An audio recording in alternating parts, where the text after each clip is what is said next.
Sabe, tem umas ideias que, à primeira vista, parecem não combinar de jeito nenhum, né? E se o amor exigisse duas coisas que parecem totalmente opostas?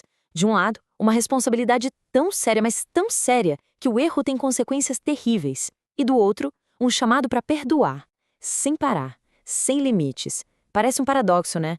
Pois bem, nesta nossa análise, a gente vai mergulhar fundo nisso e tentar entender como esses dois pilares podem, na verdade, sustentar a mesma coisa.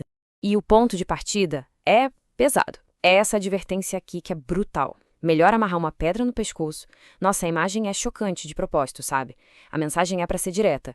Prejudicar quem é vulnerável não é um errinho qualquer. Não é um deslize. É uma falha moral tão grave, mas tão grave, que a consequência mostrada é a mais extrema que se pode imaginar. E é aqui que o nó aperta, onde a gente chega no coração do paradoxo. Como é que a mesma filosofia de vida que dá um aviso tão duro sobre as consequências de um erro pode, ao mesmo tempo, exigir um perdão infinito? Essa contradição que salta aos olhos é um convite para a gente ir mais fundo e perguntar: o que realmente significam justiça e amor quando eles precisam andar juntos? Vamos então desmontar isso em partes, começando pelo primeiro pilar, a tal da responsabilidade feroz. E olha, isso não tem nada a ver com ser passivo ou só ficar na sua evitando o mal, não. É, na verdade, um chamado para ação, uma obrigação de ser um guardião dos vulneráveis, de ser um escudo para quem mais precisa. Ok, mas quem são exatamente esses pequeninos? O texto aqui expande a nossa visão para muito além de crianças, literalmente falando. Os pequeninos são todos aqueles que estão numa posição de vulnerabilidade. Pode ser por causa da fé, da situação social, da fragilidade emocional. São as pessoas que confiam, sabe? As que são influenciadas com mais facilidade e que sofrem muito mais quando essa confiança é quebrada. E o que seria esse fazer tropeçar? Também não é um esbarrãozinho.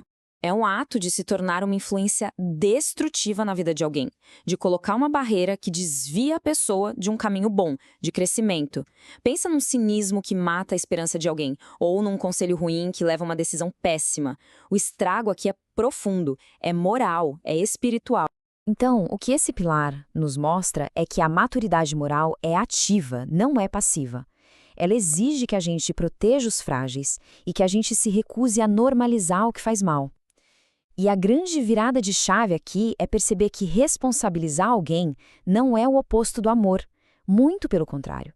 Às vezes, é uma das formas mais puras de amar. Certo. Agora vamos para o segundo pilar, que, à primeira vista, parece ir na direção completamente oposta. O perdão radical. Aqui, o foco muda da proteção para a restauração. E aqui a coisa fica radical mesmo. Perdoar a mesma pessoa pelo mesmo erro 7 vezes no mesmo dia. Isso desafia a nossa lógica, o nosso senso de justiça, até nosso instinto de se proteger. Como assim? Como isso pode ser possível ou até mesmo bom? A chave para entender isso está no número 7. No simbolismo da época, 7 não era um número para a gente contar nos dedos. Era um símbolo de algo completo, de perfeição, de totalidade. A instrução não é sobre limitar o perdão a 7 vezes, mas sim sobre torná-lo um ato completo, contínuo. É um chamado para um perdão que, na prática, não tem fim. Então, o perdão não é algo que existe sozinho no vácuo. Ele faz parte de um ciclo de restauração. Começa com o erro, claro, mas precisa ser seguido de um arrependimento sincero que então abre a porta para o perdão. O objetivo final não é passar pano para o erro, mas sim quebrar o ciclo de vingança e restaurar a pessoa e a comunidade. Ok? Então, como a gente junta esses dois pilares? Como essas duas peças que parecem não se encaixar formam uma coisa só? A resposta está num conceito que une responsabilidade e misericórdia. Vamos ver como essa síntese funciona. A junção desses dois pilares é o que a gente pode chamar de graça exigente. Não é uma graça barata que ignora o erro, que finge que nada aconteceu. É uma graça com padrões. Ela confronta a verdade, encara o mal de frente, mas faz isso com um propósito muito claro: a restauração. Essa imagem aqui resume tudo. É como se fosse uma moeda com duas faces, e as duas são essenciais. De um lado, a gente tem a verdade que confronta, a coragem de chamar o erro pelo nome e proteger as vítimas. Isso é responsabilidade. Do outro lado, a gente tem a misericórdia que restaura, a disposição de oferecer um caminho de volta para quem se arrepende. Isso é perdão. Um sem o outro fica incompleto. Juntos, eles formam essa tal de graça exigente.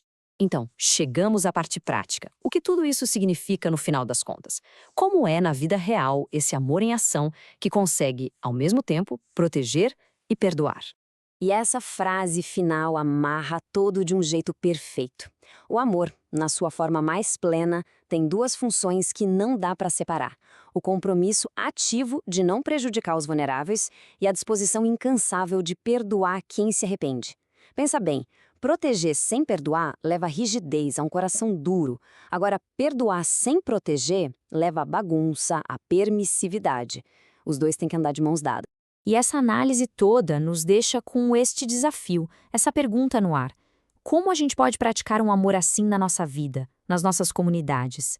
Um amor que tenha a coragem de confrontar o erro, mas que também tenha a graça de oferecer um caminho para a restauração. Encontrar esse equilíbrio é, talvez, o trabalho mais importante de todo.